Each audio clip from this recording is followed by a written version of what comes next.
we go ahead with the next session, which is our panel discussion. So we have a panel discussion with the... Our panelists are our distinguished Professor Mohamed Rela, our Rela Hospital Managing Director and Transplant Surgeon, Dr. Akila Rajkumar, anesthesiologist and our ICU Chief, Dr. Naresh Shanmugam, Paediatric Hepetologist, and Dr. Dinesh Jothimani, Head of Hepatology, Rela Hospital. We welcome you all to this distinguished panel. And we introduce Dr. Ashwin Rammohan, Transplant Surgeon, who will be moderating this session. Thank you. Thank you, CB, for that. Hopefully we should have an answer to your question as to when to go to the UK, because we have 4 very senior people who have gone at various stages in their life. Okay, now I'll skip the introduction bit, but I'll just tell the audience and people online why we are having this panel discussion. The whole aim is not to answer, where to apply for a visa or when, but actually more existential, as in, we have senior faculty here who have trained in India, trained overseas, and come back.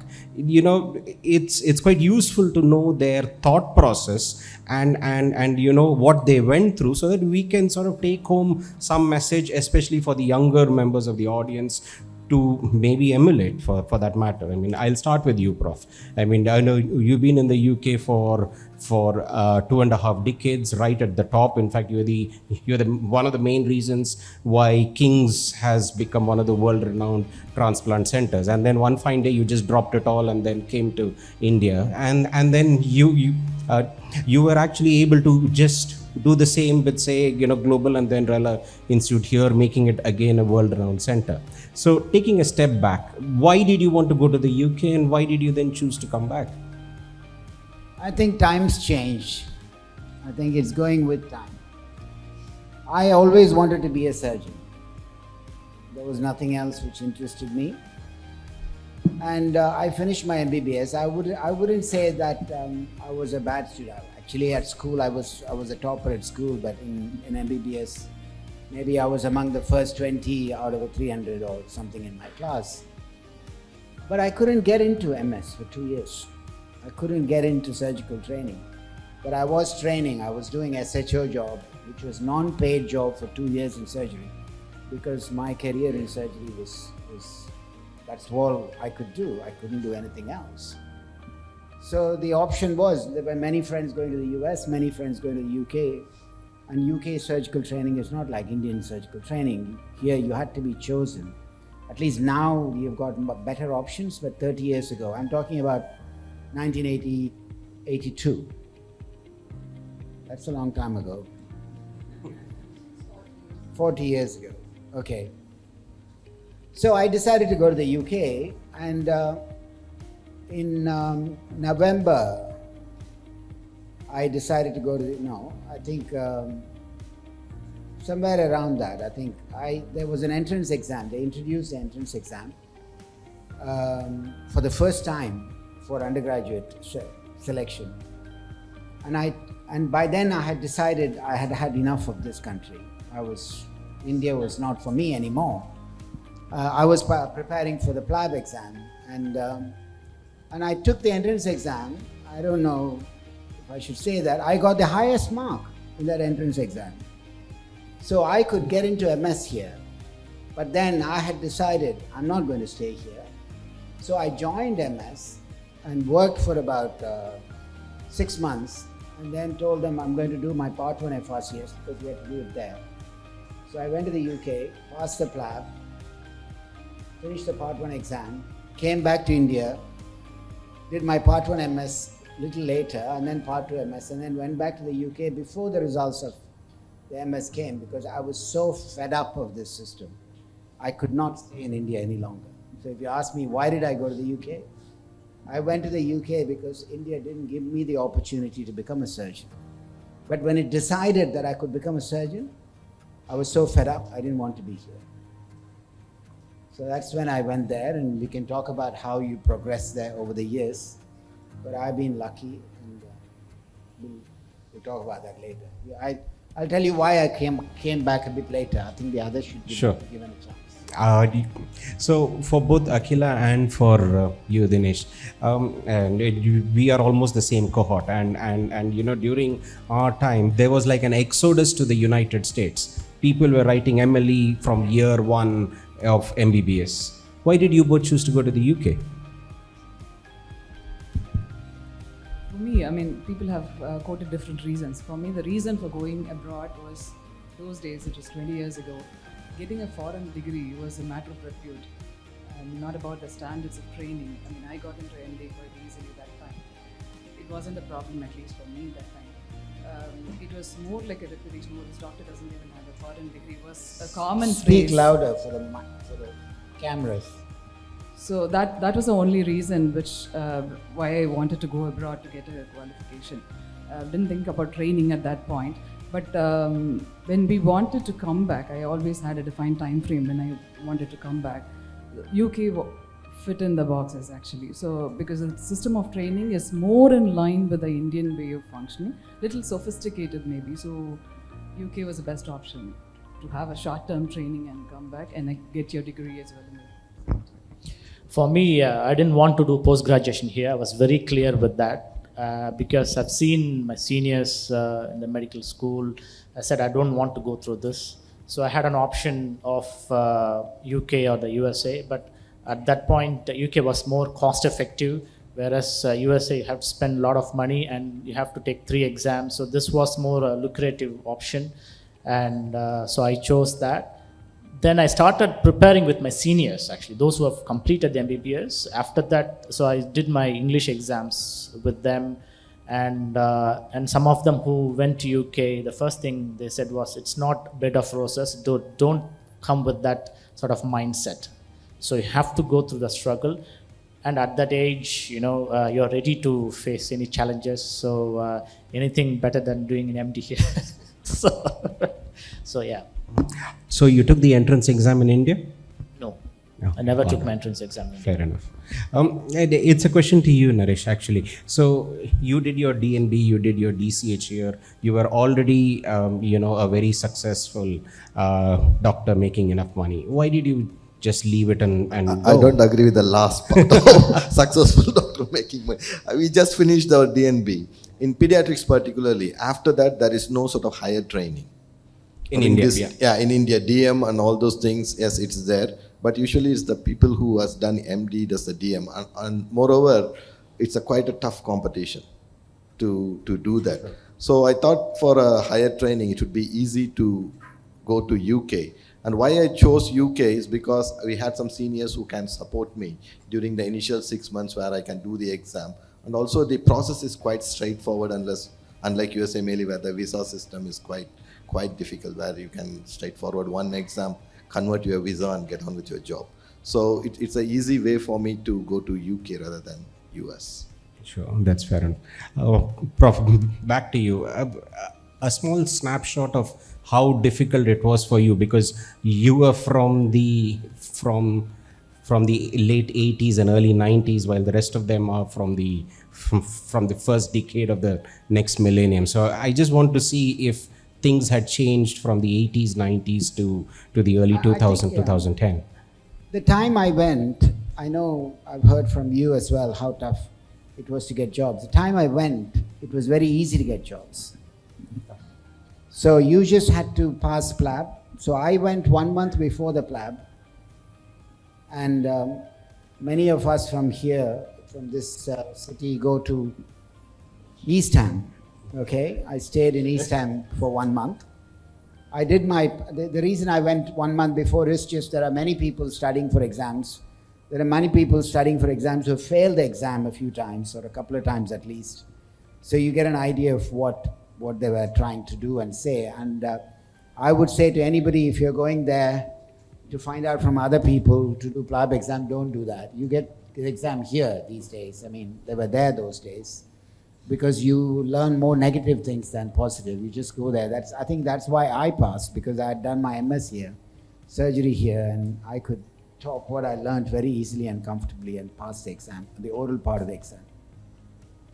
So as soon as you pass, you write to 40, 50, you take the BMJ advert and write to everyone because we had to do orthopedics and A&E as part of, it was FRCS those days, there was no MRCS. In my time, you just got your FRCS straight away after 2 years or 3 years of training. And I applied to 40 places, you got interview in 10 places. And then you attended whichever is the best and you got an A&E job. The first job I ever did was, the job started in February. I got my, passed my plab end of December, 1st of January, 2nd of January, I went to King's Lynn for 1 month locum. That was also easy to get because I had my permanent job in Birmingham Accident Hospital, which is closed now. I don't know if you guys know Birmingham Accident Hospital in Edgbaston. So that was the first job I had. And then I did, because of my training here, at the end of the first 6 months job, I got my FRCS too. Not an MRCS. I think it's an equivalent of FRCS, which is MRCS. And then you went through your surgical training, higher surgical training. But what was impossible at that time was you reach a level of registrar and you're needed to do the operating. But we had, I think the chance of becoming a consultant was practically impossible at that time. There was no system. People with experience were given long-term registrar jobs, and some of the jobs I went to had senior level registrars who've been registrars for 12 years and 16 years. They were still registrars. I mean, it'll be news for all of you guys, but they were registrars for 12 years. The consultants of my days, I'm not worried about saying, didn't do much of the work because they had people who were extremely trained at registrar level as consultants who were doing most of the work. And that's what really we did. I mean, I became quite experienced, and I wasn't a registrar for many years, I have to say. So it wasn't difficult to get jobs. It was not difficult to do good quality work. But progression to a consultant level came much later, 10 years after I went. And from a hospital outside London to moving into King's, was that also an easy progression, you would say, relatively? I wanted to be a urologist, and I did a few urology jobs at an SHO level and a junior registrar level. I did vascular surgery for 2 years. I did general surgery for 2 years. I think I was in this middle grade level for about 5 years. And it's not a very uncommon thing for people to say, oh, you're so well trained now, when are you going back to India? I mean, I'm talking about colleagues and co-registrars. And they also had a system, the system's been refined a lot now. At that time they had a system where they would even classify you as an overseas registrar and a career registrar.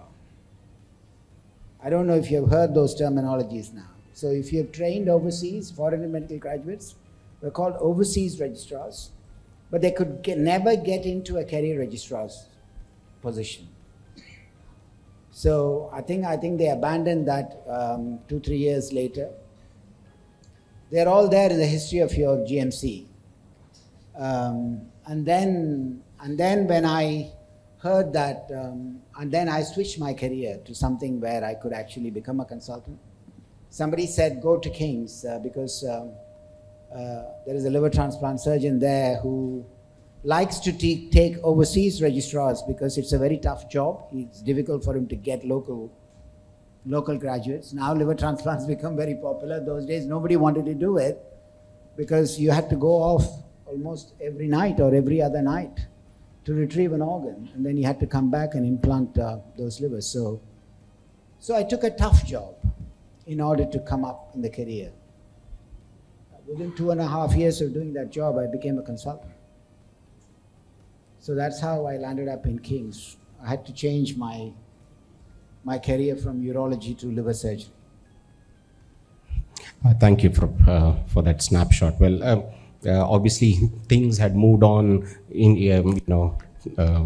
a decade on. Dr. Akila, you were in anesthesia, and if I remember, in those days, anesthesia and pediatrics were two specialties where you could just walk in with your MD. Was it that easy for you? Because as a surgeon, I had to send in 70 applications, each of them to be printed out because we didn't have NHS jobs in those days. And so it was really expensive because each page was about 15 to 20p in East Time. So they were actually, sort of making money out of us. It was a lot of money then, still is. So how do you think it was easier for you as an anesthesiologist? I would say it wasn't that difficult compared to what you were saying. We didn't have to do 70 applications at least, maybe 5 or so. It was fairly easy at that point. And going with a MD did add on a lot you did of anesthesia, value. not surgery. Yeah, that's what I'm saying. With the post-graduation did add on a lot of advantages to us. As such, the system was, we are into a lot of challenges. Like Sathya was mentioning about taking consent. We were not used to asking patients, can I have a feel of your pulse? We had to ask all of that. That was not part of our training. So we had to learn everything from the scratch. We finished MD super confident about, I know everything, I can handle everything. But when you go there, you are nowhere. So I think going with a postgraduate degree does add on to something so that you don't get too depressed. But this was 20 years ago. Now I think the system of medical training here itself includes all of that. And more of our people getting westernized, they are also expecting all of that. So yeah, it wasn't difficult. We just had to get an attachment, in clinical attachment. If you knew some people, it wasn't very difficult. Once attachment is through, the jobs were okay. Right. Actually, the expectation of GMC those days for training abroad wasn't so big. They're not. I don't know if the form that you fill for your limited registration contained about information about the Indian hospital that you're in, and for radiology they ask if your hospital has an X-ray machine. Because when I trained, there was no ultrasound scans, no CT scan. In fact, when I was working as a registrar in Medway Hospital never had a CT scan. The NHS would never buy a CT scan those days. And you all had this, where people had to donate money, and you had a big thermometer in the front of the hospital with the red color going up to 1 million. In order to buy a CT scan. CT scans were never funded by the NHS those days. So it was a long time ago, I'm afraid. So if you had an X-ray in your hospital, you've trained in a good hospital. And Naresh, and you, I mean, since I spoke about anesthesia and pediatrics. Pediatrics was a bit difficult. I had to stay for 6 months to get my first job. And my first job, like in East Time, sort of multiple applications. 6 months to get the first job. Yeah. I got my job within a week. Lucky you. I came back to India and waited 2 years. So my issue was like, I got a locum job for a month's time, the first job. And my problem was with the visa. I think they gave visa for 1 month. So I have to get the next job within that 1 month. Otherwise, like, I didn't have any clue and there is no one to guide me where to go. But luckily I got the consecutive job so that I can apply for the visa and did the extension. So it was quite a difficult time period during those time. Okay, sure. And you, Dinesh? Yeah, see, for me, attachment through my seniors, I got it. But the first job was very tough. I applied for 250 jobs. Oh, wow. Yeah. That's a record. So you must know how much I spent on the 15 copies of your CV in your first class mail. Exactly. Yeah. So, and it was a locum SHO job in nephrology in Leicester. Prof, similarly, first week I was asked to do catheterization.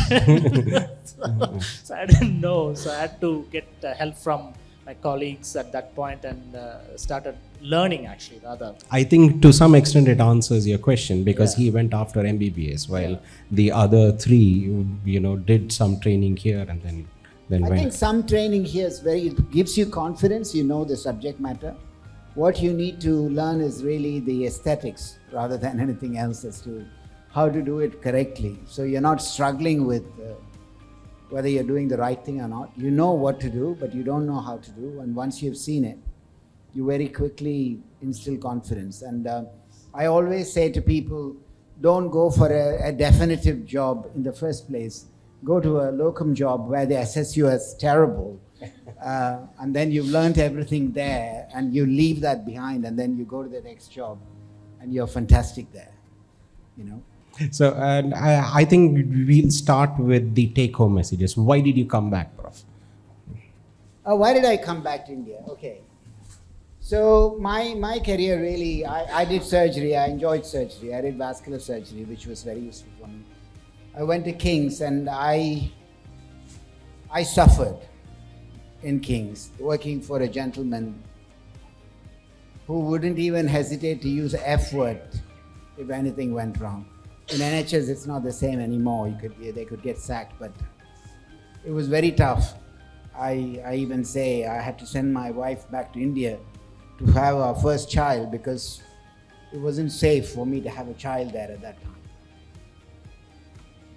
Anyway, so I became a consultant in 2.5 years, and then I had a fantastic colleague, and we together worked. Early days of transplantation, everything that you did was new. We developed new techniques in transplantation, split liver transplant. We were very big in pediatric liver transplant. So it really was the best thing that I could have imagined for somebody who wanted to do surgery all my life. And I could have done surgery for no payment, like I did the first 2 years of my career. But then I went to Korea to see how they did in liver transplantation. They did living donor liver transplantation. We had ambitions to do living donor liver transplantation. There were foreign patients coming from the Middle East to the UK. They couldn't be offered cadaver organs, so we were doing living donor, mainly to learn the techniques of liver transplantation, to be introduced into the UK. In fact, we did the first living donor liver transplant in the UK. We started the living donor transplant program in the UK. But when I went there, I became unhappy with UK. Because I went to a center called Asan Medical Center, where they had 5 theaters in a club. The theaters were clubbed into 5 each. There were 20 theaters, and each one of them with a specialty. And the liver had 5 operating theaters. And the quality of work that they did there, we thought, see, this is something that I want to tell people. When I was in King's, we were doing good quality work. The best center in the world for liver transplantation was in Pittsburgh. They were doing 500 liver transplants a year. That was where Professor Thomas Tarsal worked.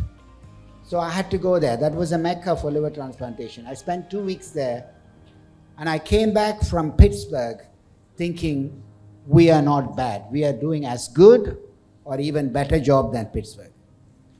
That's exactly why you should go abroad, to feel for yourself that you're as good as anybody else, because we have this view that the West is better than us.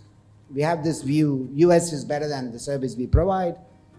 But in this center, any European surgeon who's come here, any American surgeon who's come here and seen us deliver liver transplantation, they feel we are not inferior to them in any way. In many ways, we are better than them. That's what we have set up there. So I want all of you to go out, even if you're not going to work there, to see the quality of work done. So when I was young, when I went to Pittsburgh, when I was working in King's, I felt that we were as good as Pittsburgh or better than Pittsburgh. Okay? But 15 years later, I went to Korea and felt that we were inferior to Korea. And I thought, this is not the way. There is no progression anymore in the UK. Because the regulations did not allow you to be innovative. It's a huge problem with the NHS. It was 12 years ago. I decided if I have to set up something like what I saw in Korea, that was only possible in India. And one of my friends wanted me to come back to India, so I tried. I didn't even promise to stay in India. I tried. I came back for a year. I mean, those of you who were with me, you wouldn't even know that I was actually planning to go back after a year permanently. After 1 year, I went back to the UK, and I couldn't stay there for more than a month. I had to return back after a month because when I came on a sabbatical to India, my salary was reimbursed by the Indian hospital back to, I was still paid by King's, but the paid was reimbursed from the Indian hospital I was working in. But after 1 month, I thought the prospects were not good at all in the UK. So I went back and came back to India. And for 12 years, we have set this up. And I want all of you to know that the work we do in India is not inferior to any part of the world for that matter. Thank you, Prof. Dr. Akila, a question to you as the only woman in the panelist without any feministic views, of course, is how much was your family, situation, how much did it influence your coming back to India? Was that a thing, or did you have to fight, or I don't know. I mean, I think it's time to spill the beans. As I said in the beginning, I went in with defined plans of coming back after getting my fellowship there. I quite liked the training there. I started liking it only after I went there. I didn't go with that expectation. So structured training and a fellowship was very interesting, but I had very difficult time with the childcare there. So those days in India, it was not a norm to leave your child in the childcare for a day and then work. My husband was also into full-time work. I was not ready for a career break or for a part-time work. So plus I had obtained my fellowship and I had very strong family ties. I wanted to be with my parents. So I didn't find any other reason to stay back. So in the UK, it's quite usual for one spouse to want to stay back and the other to sort of leave. Was that the case in your situation as well? We saw a few of our friends who came back, but we were not able to settle down here. They had always returned back. Almost all of them had returned back. They were not able to cope with the Indian setup after having worked in the UK for a while. For that reason, I returned back. The plan was my husband will return after a year, but he came in 6 months' time, knowing that we don't have plans. We were very happy here. We came to the right place at the right time. There were a lot of challenges, but they were interesting. So it was very good for us both professionally and in our personal lives. So. Which actually takes me on to the next question. So you stayed on for 25 years, you stayed on for 10 years, 10 and another maybe 4 or 5 years. When is the right time to come back? Sorry, I stole your question. When is the right time? When do you say, fine, I need to pack my bags and leave? Is it specialty based? Is it gender based? Is it family situation? What defines when you should leave the UK or stay on?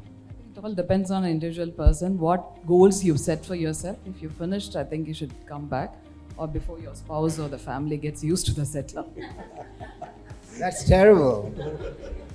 What about your children?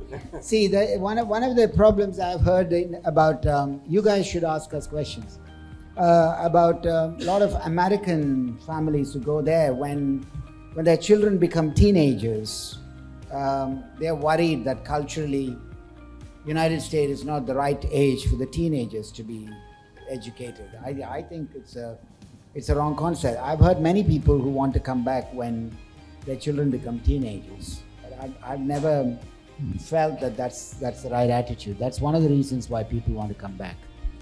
I would say if you want to come back when your child is like 3 years old, that would be the right time. And after that, it will be really difficult for the child to get adjusted to the Indian environment, and it might be very challenging for you. If you have made up a mind, be here before your child is 3 years old. And professionally? Professionally, it depends upon what you want, because I got offered a job at King's, but I felt here there is more challenging opportunities where you can innovate, and as Prof said, you can build on things. So I took it as a challenge and I came here. And when I started my CCT program as a hepatology, there is no transplant program in India.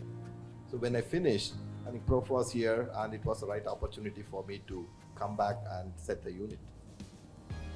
And you, sorry, Prof, you wanted to say something? I think family reason is an important reason. Many people want to come back to look after their parents. Yeah. I'm amazed to see such people who want to give up their career because their parents are single and or older and they can't look after themselves. Some people come for children. But There are many reasons. If you look at the UK, after you become a consultant, the progression is very less actually. Is that? That's something that I would have to ask you guys. Yeah. So The UK salaries for consultants in the last 15 years has not gone up by even 10%. Is that true or not? Yes or no? Yes. I cannot keep anybody employed here. For 10 years, they've had an increment of 10%. Nobody will be sitting here. None of the nurses will be sitting here. They are expecting a 10% rise every year. You can record it and put it everywhere. So the opportunities for... So that's another thing that you need to be thinking about. The opportunities for us in this country to progress in our career in those days was not very good. The system was not good. The private sector was not mature. It was government hospitals or small nursing homes. You couldn't in the private sector practice high quality medicine. So if you are interested in your career, there was no way you could be sitting here. Whereas now it's not the same. Here there are very good hospitals, very good services. In fact, the bigger hospitals are, I have to say, are better than the district general hospitals in the UK. And finally, the remuneration, if you are highly successful, is better in India than in the UK. Why would you want to go?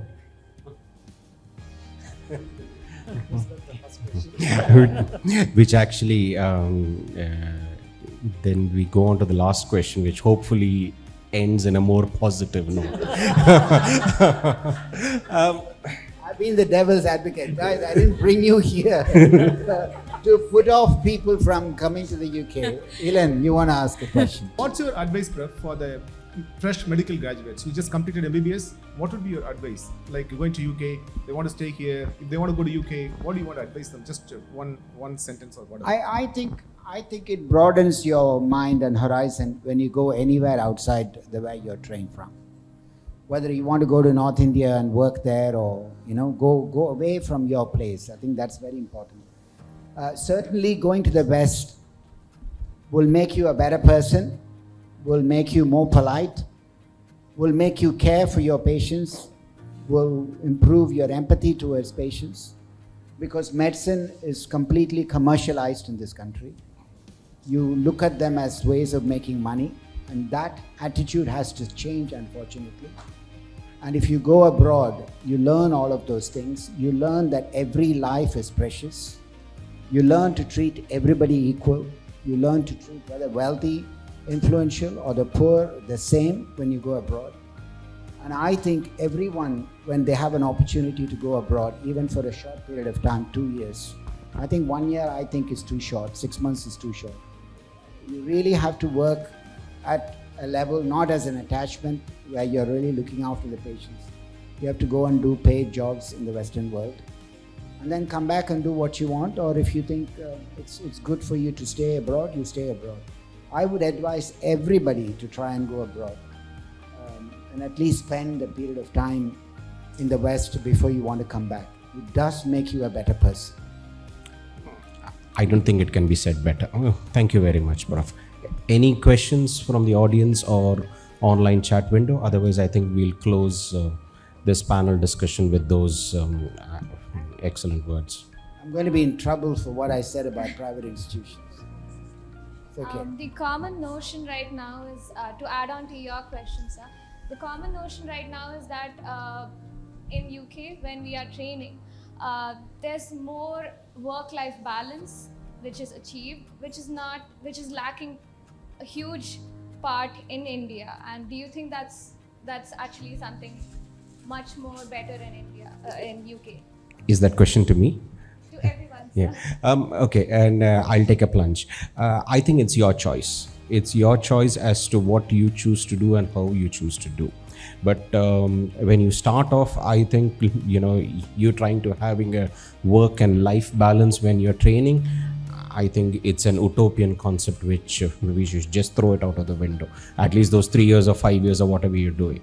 And afterwards, you can always come back to it. Your work-life balance is much better here, depending on what you do on the other side of the life. It depends on individuals here. My work-life balance is so bad here. His wife work-life balance is so good here. I don't see anybody after 5 p.m. when I'm going home at 9 p.m. I'm not saying that I'm doing the right thing. And you could do the very same. When I was in England, it was exactly the same. I mean, I was paid 12 PA, but I was doing a ward round every Saturday and Sunday. So it depends on what you want to do. If you enjoy your work, you will work hard.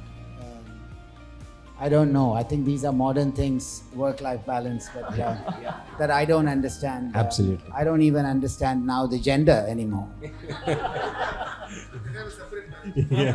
All right. Thank you. Thank you very much. Prof.